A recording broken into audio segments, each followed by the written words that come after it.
Right on, man. It don't get no better than this. Troup, Smooch, and the Dog Show. Another new episode is coming up tonight.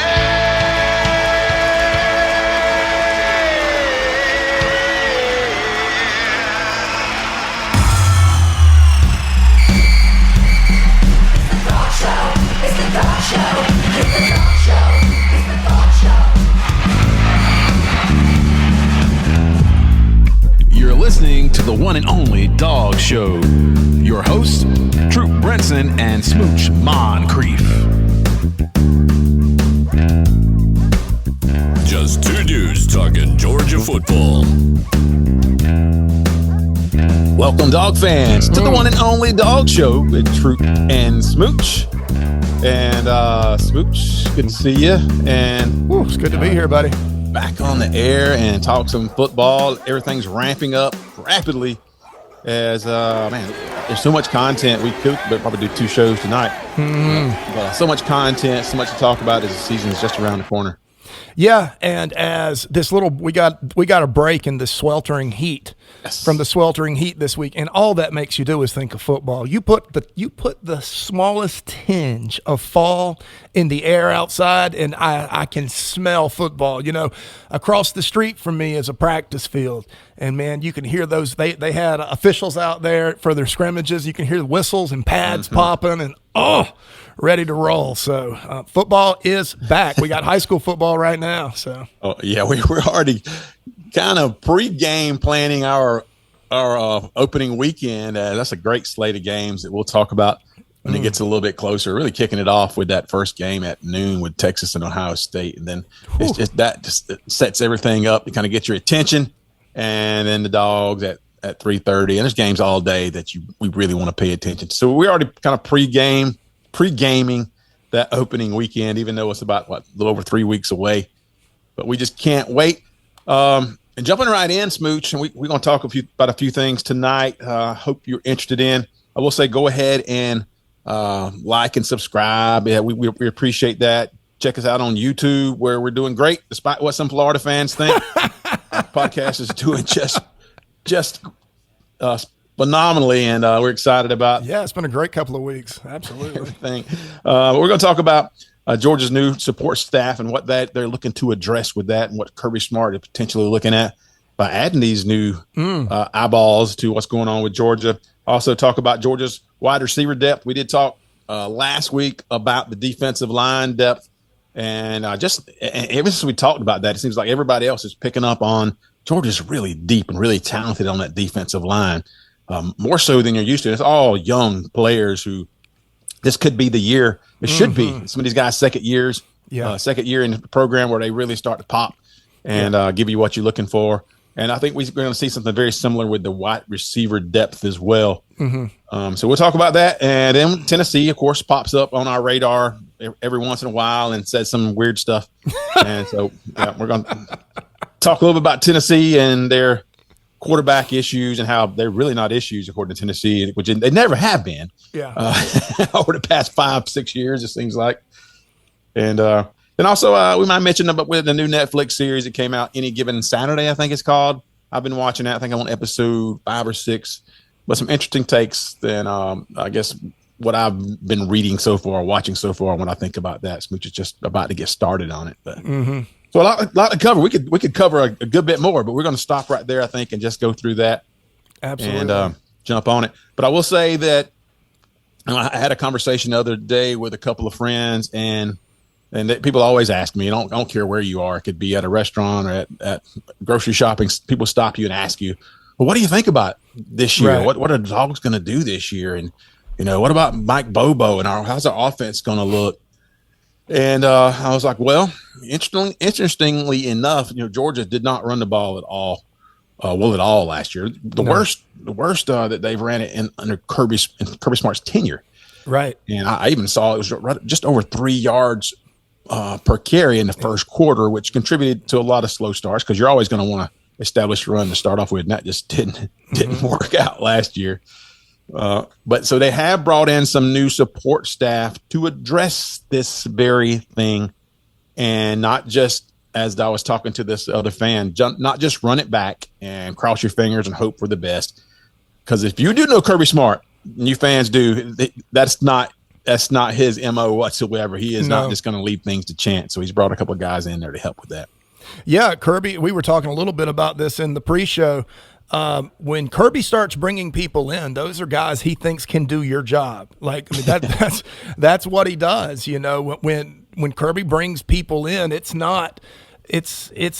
to come in and train to be promoted from within. That's kind of how he does it. And so when he brings people in these roles, whether you call it a quality control coordinator or whatever, that is something he's expecting that guy to climb the ladder and become a more and more valuable coach. And he has proven time and time again, ask Syracuse, ask Oregon, to have the Midas touch with coaches he brings in and develops. Yep, and he brought in an NFL guy, 39-year-old Phil Rauscher, who is offensive line coach. He's been in offenses for 16 years in the NFL, and they brought him in as a quality control analyst or something like that. And they also brought in a name you may recognize is John Lilly. He was a coach under Rick, tight ends coach, special teams coach back 08 through 2015, I think, right in there. So it's about 7 years. Mm-hmm.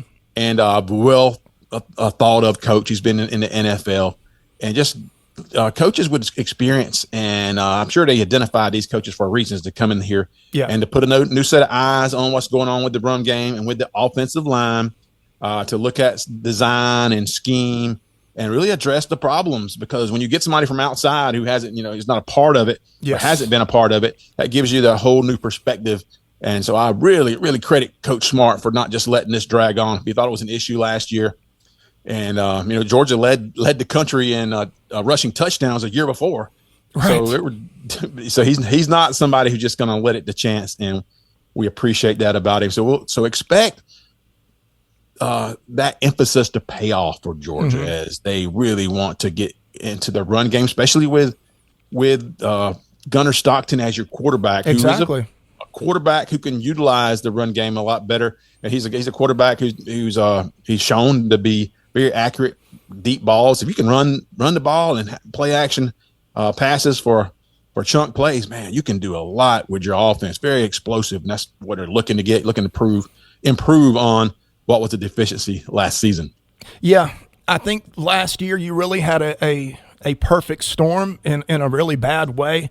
When it comes to the Georgia, just the offensive line, right? You had very banged up with injuries, and then shuffling, and then guys playing that were probably too injured to play in many situations, especially start on a big stage and protect someone's blind side. It was not where you wanted to be. So what slips when you have to make those types of adjustments? Well, attention to detail and execution, or what slips. When you talk about a guy like Rauscher, you're talking about a guy that specializes in exactly that. Attention to detail, the little things that because an offensive line has to work together. It's a team within a team. And if one area misses an assignment, we saw this at the very end of the first half against Notre Dame, right? 4 guys can block their butts off, and if one guy makes a mistake, it doesn't matter. Your quarterback's on the ground, and he's on the ground without the ball. Yeah. And so to point a finger at a specific player or a specific coach it feels good to our emotions, but it is the height of ignorance. In a Kirby system, for something to fail, to fall off like the running game did last year, it has to be a number of things happening in concert together that all led to a decrease in the product. So I like the idea of having guys that give a higher attention to details. We know Kirby likes that. And then I love the idea of adding in an element of a running quarterback. When you watched Carson hand the ball off on a read option last year, you knew he was handing it off. He's not pulling that out and taking it. Gunnar will. And so you put all that together, and you really, and just what we're hearing at practice, right, Troup? We're hearing this renewed desire to not only run the ball but bully ball in the run game. Yeah, and Georgia did have a lot of issues with their tackles last season, with health and just underperformance too. and communication issues. But it looked like Ernest Green's got it together. They flipped him, I believe, from left tackle to right tackle, and he's looks so much better there. That's where Truss was for the most part, right tackle. And he was a player. Truss was a player who you couldn't duplicate his size, and he played reasonably well. But he was one of those players that he would make a mistake. He would be one of those guys that just blew up a play pretty much allowed the defense to make a play because he just messed up his footwork or something. And he was an issue with consistency last year. He ended up on Coach Hayes' show way too often. Another thing that is some good news is one of the two deep offensive tackles that we were worried about, Jaw Jackson, who got in a little legal trouble a few weeks ago with the marijuana. And Kirby Smart did address that and said they have handled that or are handling that internally, and he is with the team. So whatever his punishment is, he's still on the team, and you don't have 6'9", 6'10" offensive tackles with that kind of basketball ability who can move. If he's in the two deep, that it's somebody that if you lost him, then you got to bring somebody who maybe is not quite ready to play at second teamer. Those guys play. There's their injuries all the time. Those guys have to be ready to play. So that's good news, and I know that they, made it difficult on him, and it's been a rough go for Jackson for that ridiculous mistake. But anyway, that's good news. Oh my gosh. We were so close to a relatively quiet off season before that nonsense fired up. But look, guys, we get accused of glossing over Georgia's character and discipline problems. Listen, we could do a whole show on it if you wanted to, but we all know what the situation is, and we're all kind of tired of watching the same thing play over and over again. So we're going to focus on the football side of it, and we'll let you guys fight each other on Twitter. So our main point is, we've said this several times in the offseason, is the greasy wheel gets the grease, gets the oil, and the offensive line was an issue last season, the running game, the pass protection, the blocking. And they've addressed it with their personnel, with their staff, and I'm sure that you're going to see a much better product this year. I really don't doubt that at all. I'm excited to see those guys play and see a running game with a lot of running backs who we're interested to see. I keep hearing the name, and sometimes I think I hear Bo Walker so much just because he's new and unknown. And but it's every day now. It's every day, right? Every day that he's a special back. He's not just a guy that you like his name because he's a combination of Bo Jackson and Herschel Walker, right. Or he's the guy who he's like the backup quarterback. You're excited about him because he hasn't had a chance to prove you wrong, and so. But we keep hearing that he's going to play and play a lot. Yeah. And I thought he may be third or fourth string on the depth chart, and he may start out that way because you still got to learn your blocking protections and that stuff. 100%. But Nate Frazier is the undisputed lead dog, and then was it the Josh McCray? Is it McCray from Illinois, the big back, and Rod Robinson, Cash Jones, Bo Walker, Chauncey Bowens. You got some backs in there, so you're just going to have to earn it. He's not going to be given that, but I think there's going to be a scrimmage this weekend, so you'll really start to hear some things. And plus, Kirby Smart just has everything buttoned up, Smooch. He's not going to he lets you in there about 20. He lets the media in for about 20 minutes a week, it seems. I think that's about right. I think that is it. Yeah. There are some folks that we get information from who are on the sideline apparently, and we'll publish content out there about what they're hearing and what the reports they're getting, and so we're not just totally in the dark. But yeah, Bo Walker, and of course we keep hearing about Noah Thomas and as a special receiver, and it's not always that because you bring a receiver in his first year that they immediately pick up the system, but hopefully he is that guy. But he's not just a big dude and a plodding, red zone receiver. He's 6'6" with twitch and ability to twist his body and make catches and then make you miss on the same play.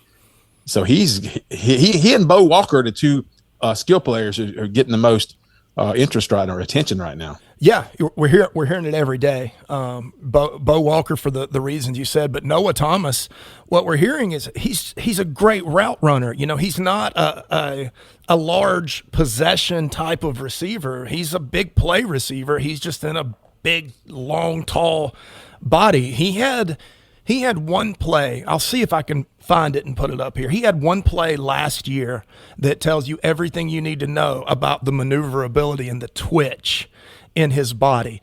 It does not look like it belongs in that frame.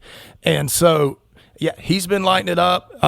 Gunner is probably, look at what's the height of his receivers now? Everybody's 6'3", 6'4", 6'5", 6'6". He's probably having a blast with that catch radius that say Thomas has, where it's over 80 inches from wingtip to wingtip. That gives a quarterback a lot of confidence. So we're hearing a lot about him. Yeah, and since we did talk about the depth chart, we think the depth chart will look like and some of the talent on the defensive line. Receiver is a little different. It's because you can name starters, but then whoever the name starter might not get the most snaps. You just never know because it just depends on who you're playing and then the packages they use. But we'll look at some of that. I mean, it looks like, of course, Branch is going to Zachariah Branch is going to be your starting slot receiver, likely backed up by Sokobi, who looks great. I think it's his second year. Is it second or third year in the program now? Sokovi's a redshirt freshman this year, I believe. Is he? Okay. So he's going to play. He looks like a stud, and special teams as well. Both those guys could be special team contributors. Yeah. But those are your slot type guys, Branch and Sokovi. And then it's up for debate on who's playing the X and who's playing the Z. I've seen a lot of debate on that. It doesn't really matter to me because people are going to move around. You're going to have tight ends who are detached and are in the backfield. So they're going to use all that. But you're looking at Colby Young, who also hearing a lot of good stuff about him as well. Yeah. Got high expectations for him too. And probably the X, I would say the X, backed up likely by somebody like Talon Taylor. Taylor, the true freshman, is going to play. He's turning heads, man. He really is. He's got that. He's got a special skill set that they can't keep him off the field. Then moving on to that's like the Z receiver. I would say Noah Thomas, and then Bell. And which Bell? Which Bell? We should probably talk about which one at this point. Yeah, Dylan. Yeah, Dylan Bell. Yeah, Dylan is going to play all over the field too, and maybe in a more advantageous position as he was forced into some spots last year, which he did fine. His hands aren't the best on the team. He does pretty well, but I think he's going to be used much more effectively this year. Still a dangerous receiver. Yeah, and you've seen him. He's already proven that. And of course, London Humphreys, who's measurables in terms of his twitch and his speed and what you've seen with him. And he's been on the field a lot at practice with the ones. I mean, we've had a few people point that out to us that they're seeing London Humphreys on the field with the starters.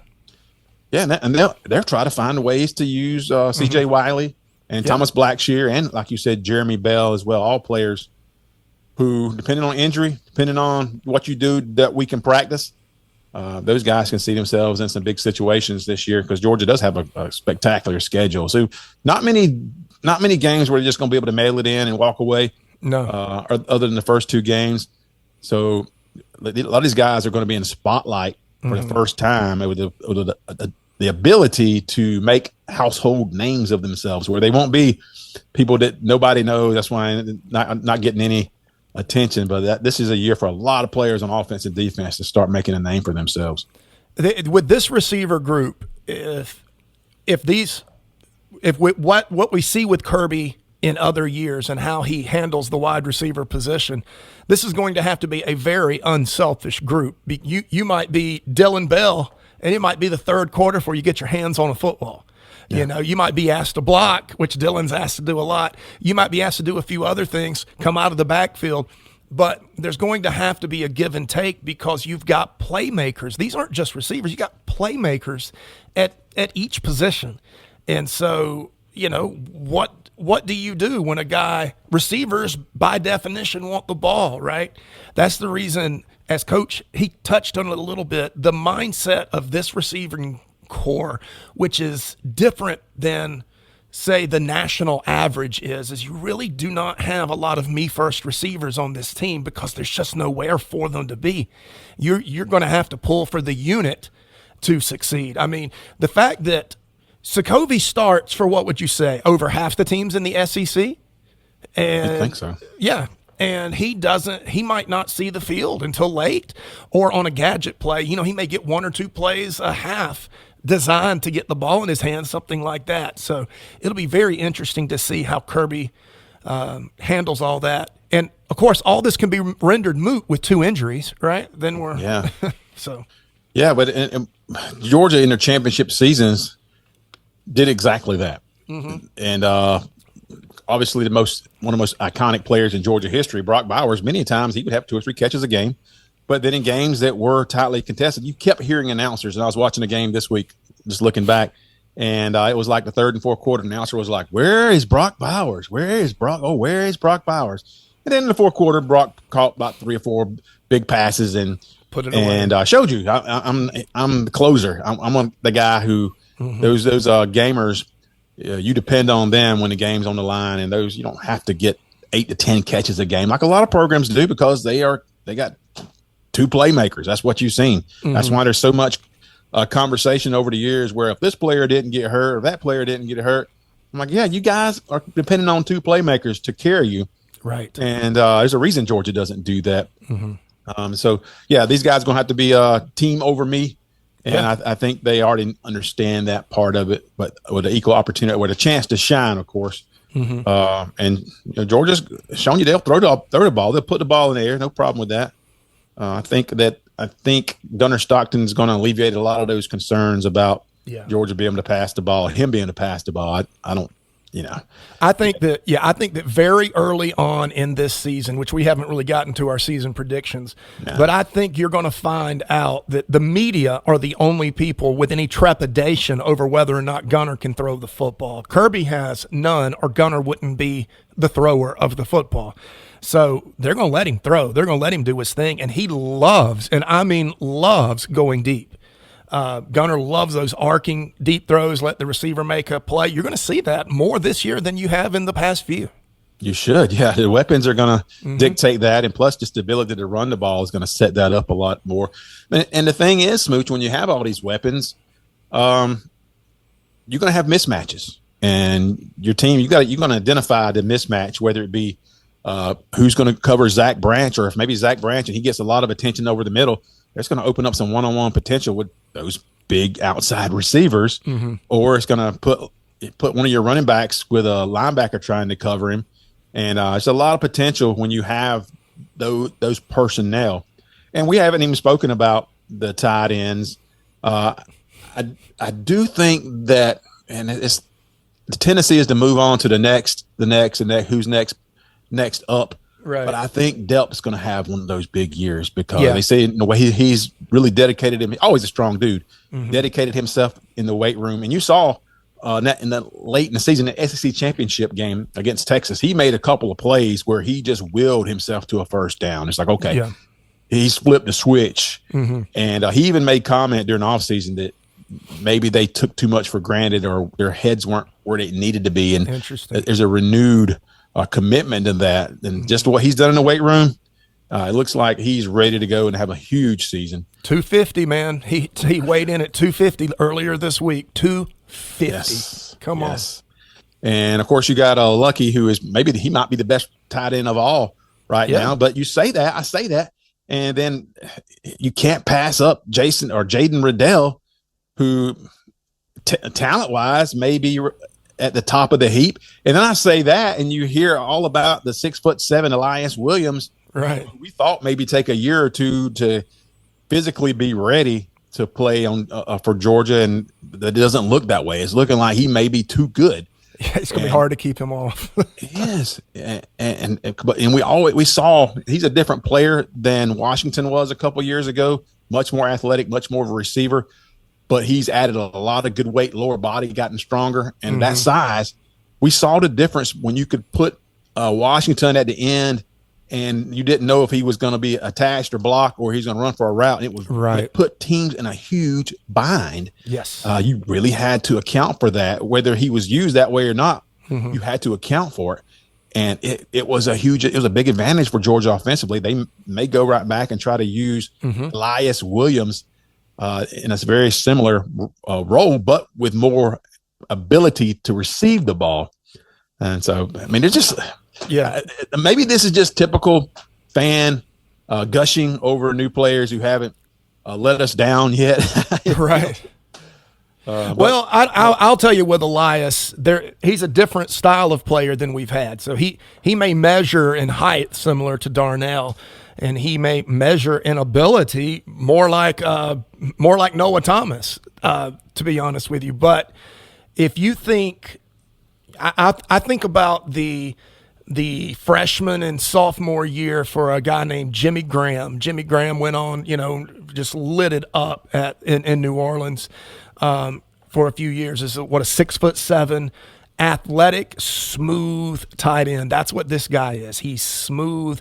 He's athletic, and he moves like a receiver. Sometimes he moves like a tight end. Sometimes it's going to be very, like we keep saying, it's going to be hard to keep him off the field. It just is. Well, and I say all that, I name all those players.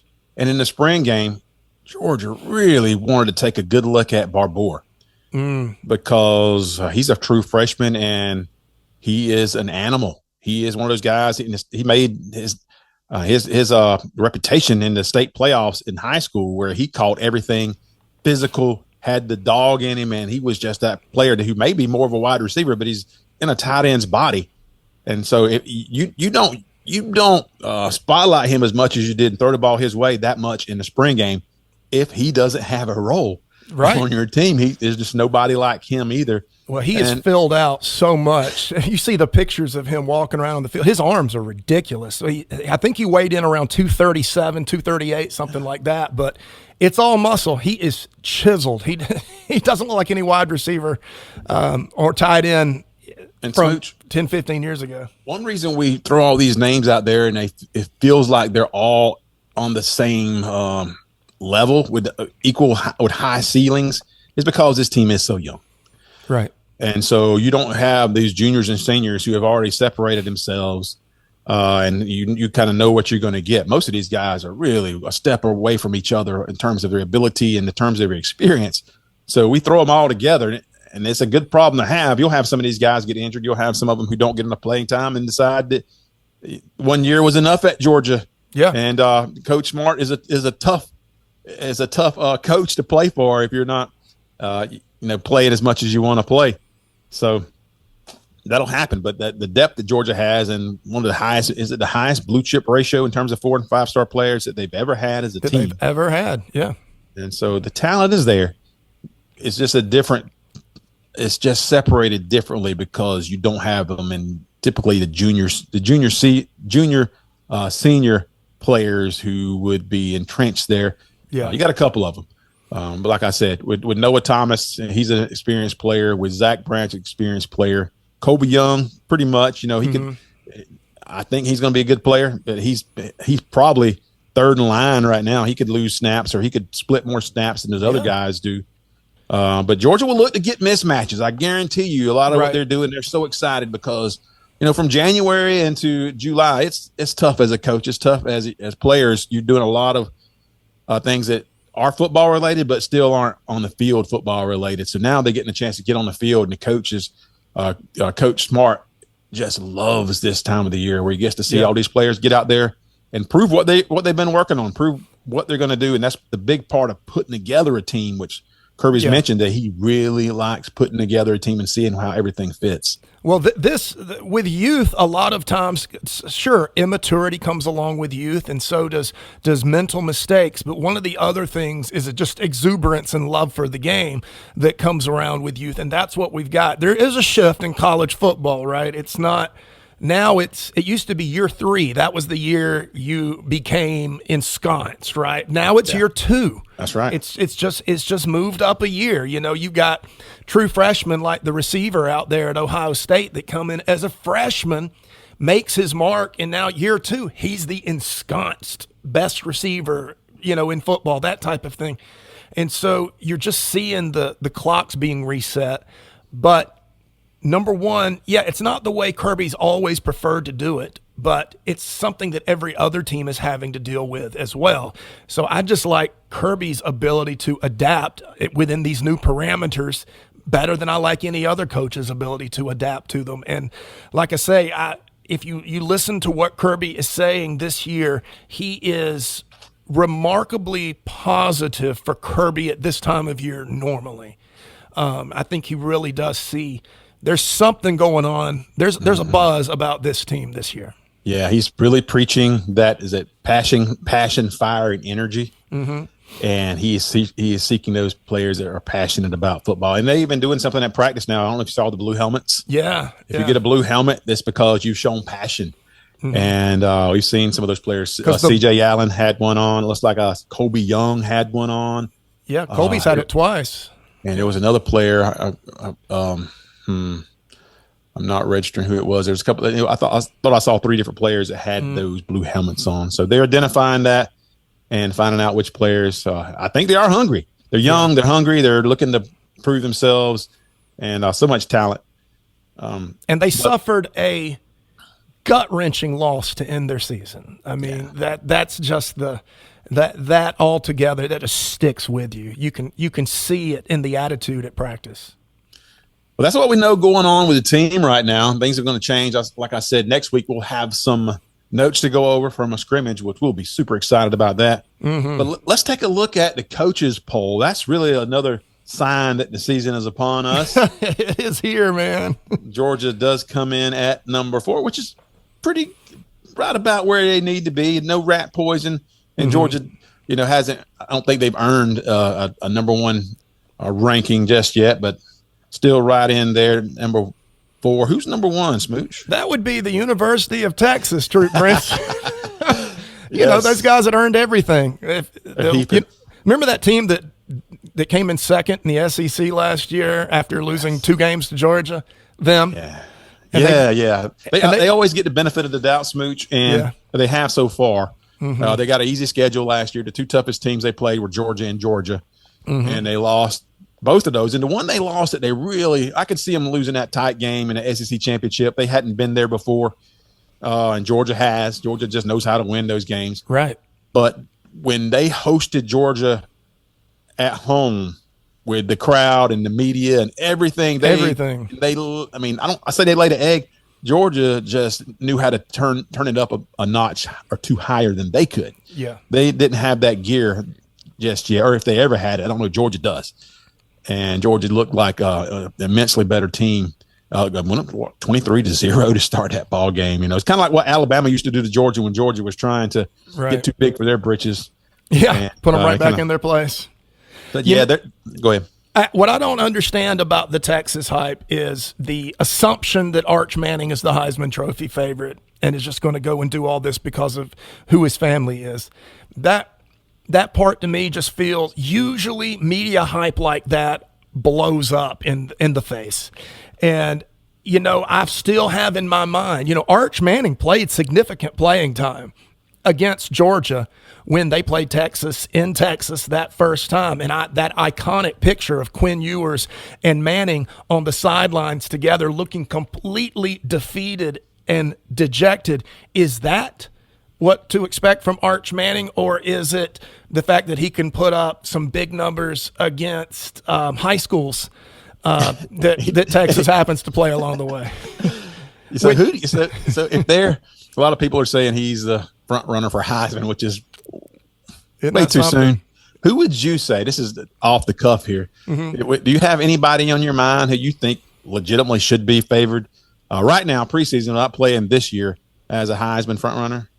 I think that you could make a case for the kid at Clemson, returning senior. I wish you would have said somebody different so I could say Klubnik. That's what I was going to say. Yeah, I think you could say Klubnik. You could even, like a dark horse would be Nussmeier down there at LSU. I heard, I don't know if this is true, I heard he might have had a little ACL scare. Oh, really? Today, and they don't know how serious it is, but that'd be bad for them. That would be a season I was hoping you'd say them. Somebody like Jeremiah Smith from Ohio State, so I could say, you counting on a freshman quarterback making him a Heisman Trophy winner? I don't know.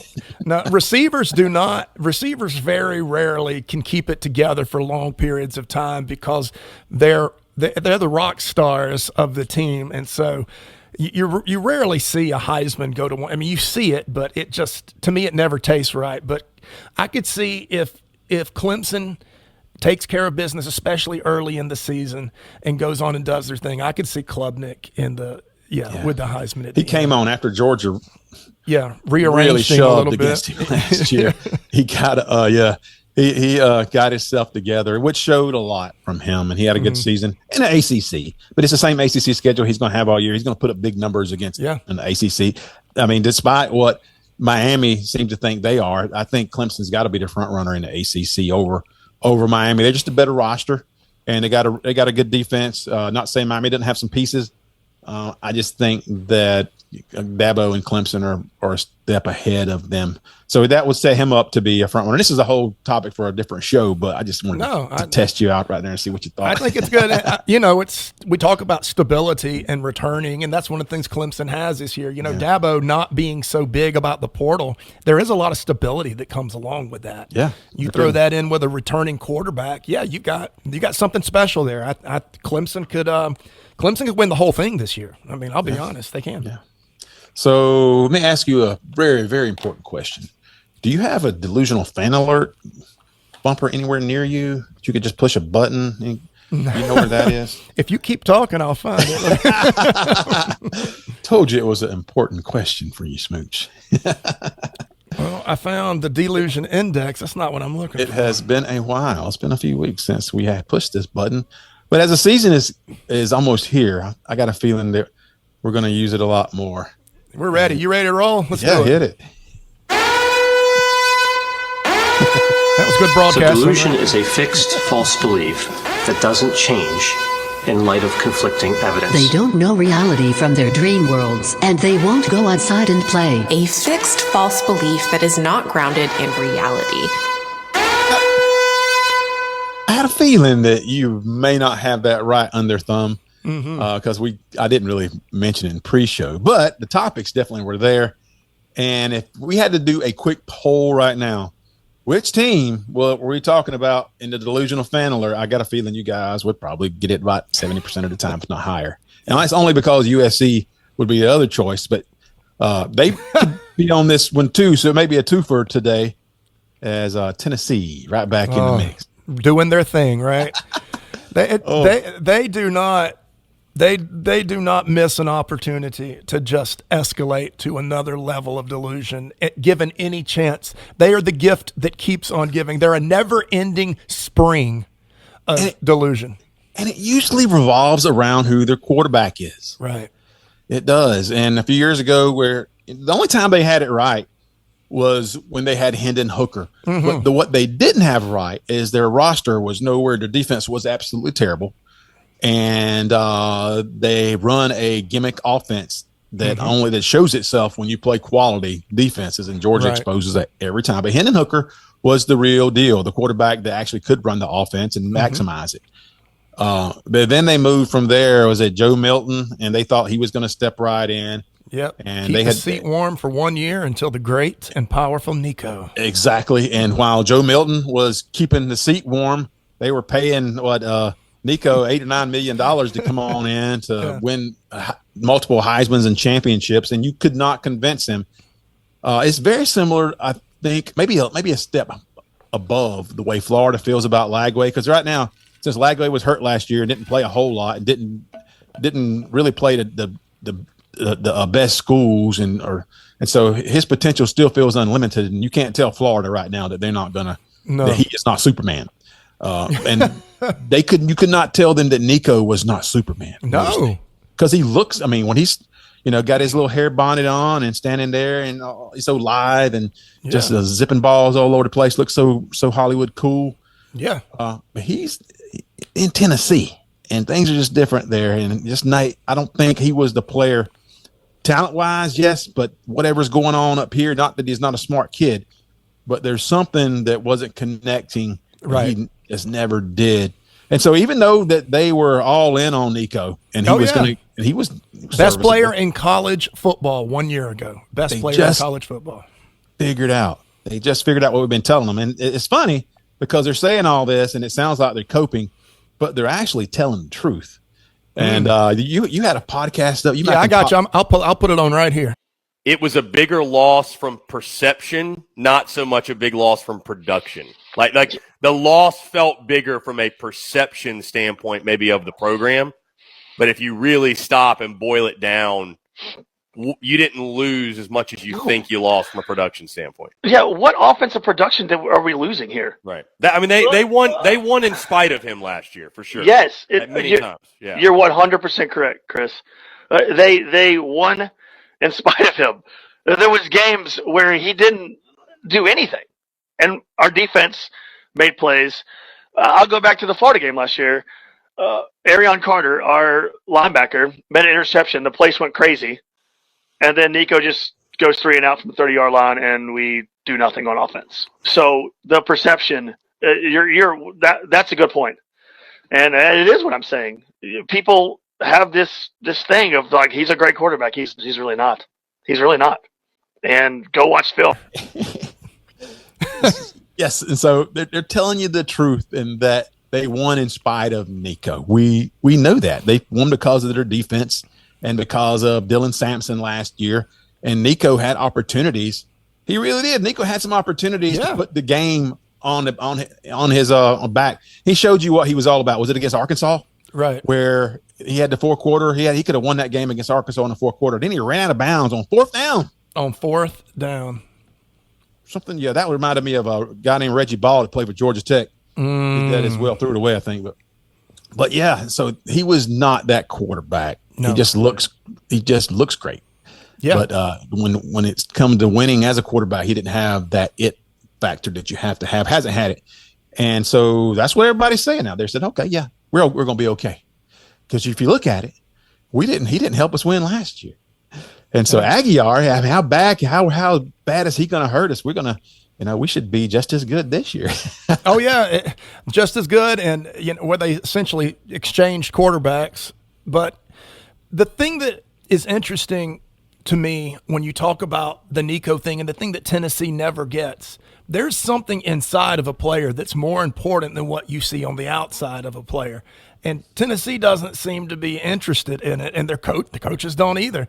And so with Nico, you just had a guy that did not have the it factor. I'm all about it factor primarily. That's the reason I'm such a huge Gunnar Stockton fan, and right? Stetson Bennett fan, because fourth quarters owned it. Yeah, that Stetson Bennett he is the definition of it.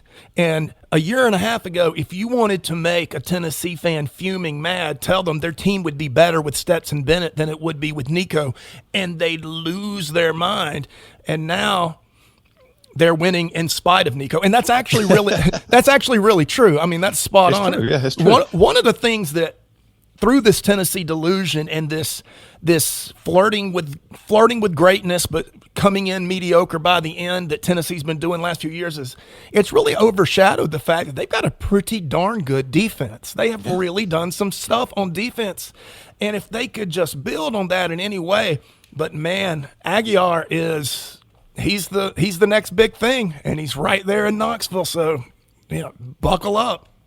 But looking at this, you can put this up there, Smooch, as a comment on Twitter I thought was hilarious, and the dog show kind of got in on it. There was a Big Orange Punch on Twitter. He says, this is the year. Joey Aguiar has improved so much under this new offense. He's focused.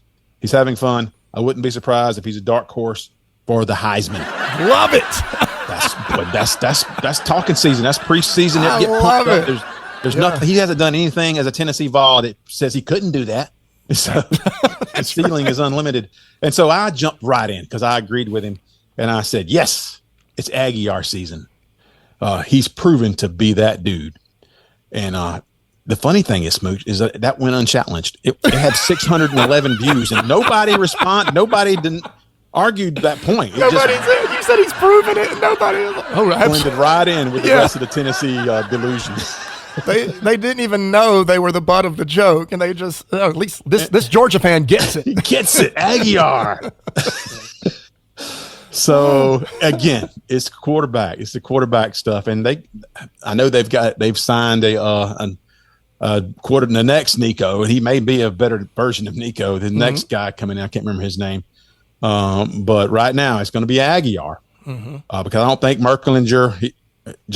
Jeff Merklinger or Jake from Savannah, he's a freshman, and he's not going to provide any real competition, even though they're saying, throwing against air, he looks great. Yeah.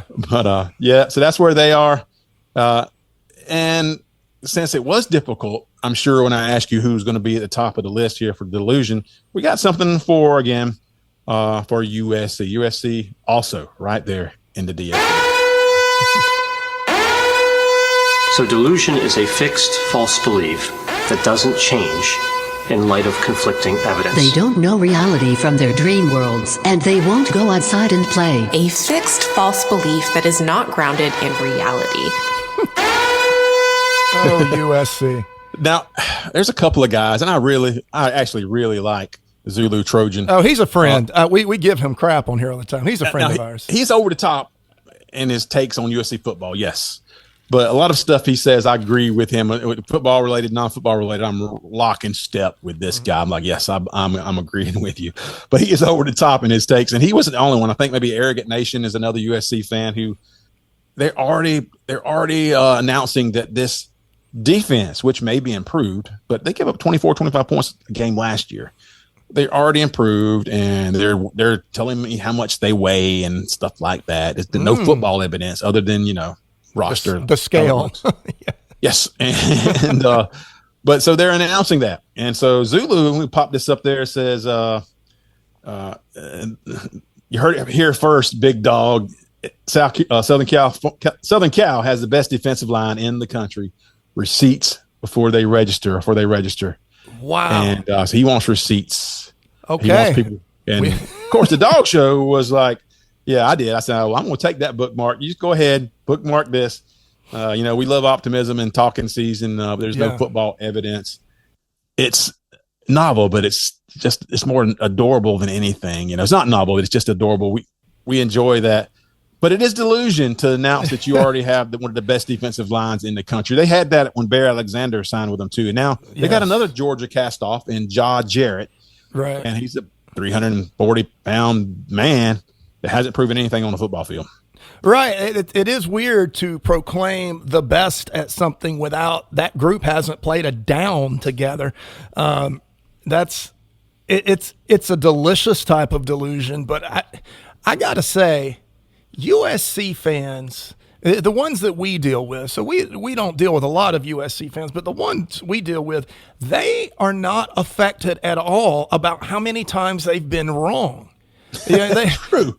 They'll just dust themselves right off and start over again on a whole other delusional tangent. And that's why we have coined them as the West Coast Tennessee. The West Coast Tennessee, they're related. I'm convinced they're kissing cousins. They are related. And they've had to brush their ego just a bit because some of these polls have come out. Some polls that don't even have them in the top 25. And they're like, "Where's USC? Yeah, that's a little Where harsh. are we at?" Yeah. And then they're like, okay, yeah, you're going to find out. We're one of the best teams, or we're potentially the best team in the Big Ten this year, and we're getting no love. Nobody recognizes it yet because you keep losing 5, 6, 7 games a year. Yeah. So I've told them in the offseason, stop doing that. Yes. Stop doing that one thing, losing 5, 6 games a year, and people will take you seriously, but you got to do it first. You can't Tennessee. You can't skip steps. We told them that for years. And, let's say this year they only lose 2 games. Then they're moving in the right direction. But Lincoln Riley has never proven to be that dude as a coach. No. He hasn't. No. He's a gadget guy. I mean, he is a guy that has a few things figured out on offense that works against weak competition, and he does them over and over and over and over again while constantly and consistently ignoring the defensive side of the football.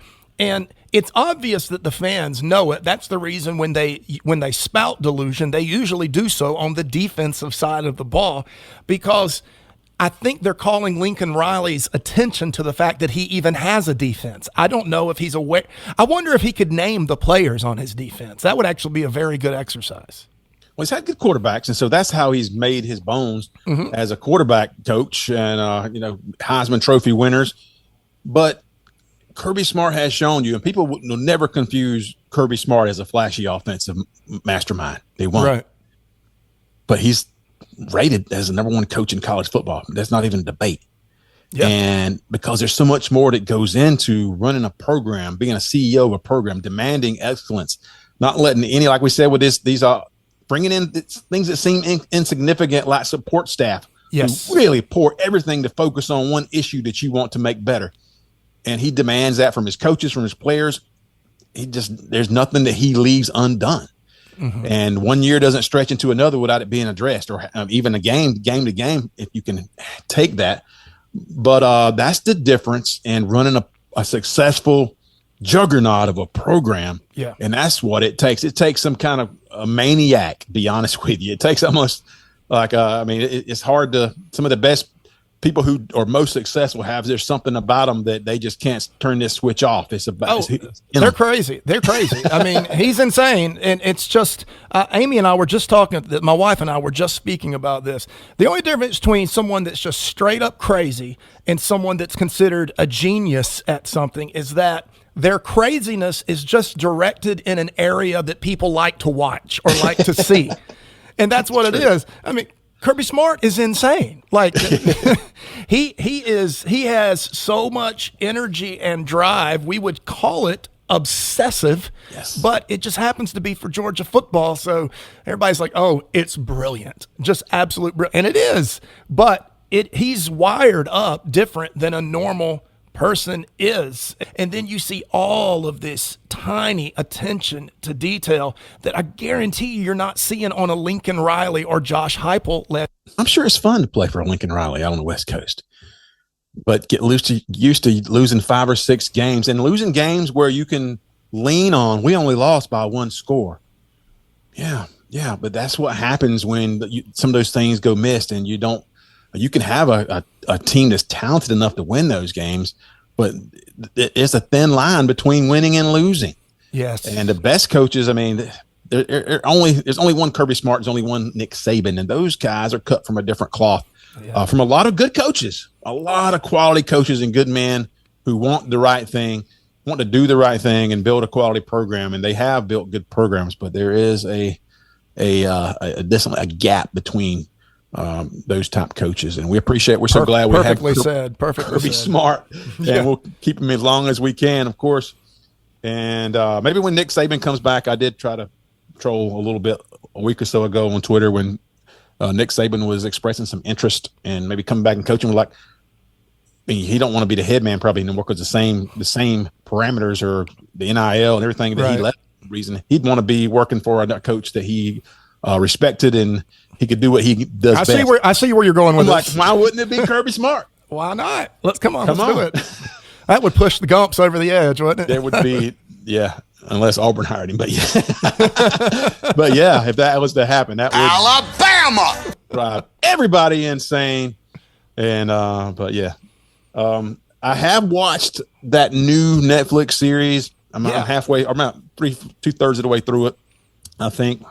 Any given Saturday, it's pretty good. Especially if you're craved for football. All schools didn't opt in, like Georgia didn't opt in, Alabama didn't opt in. I don't think Texas did either. So you may see some footage from some of those games, but you won't see those highlighted or the discussion or the cameras in their weight rooms or talking to coaches. Mm-hmm.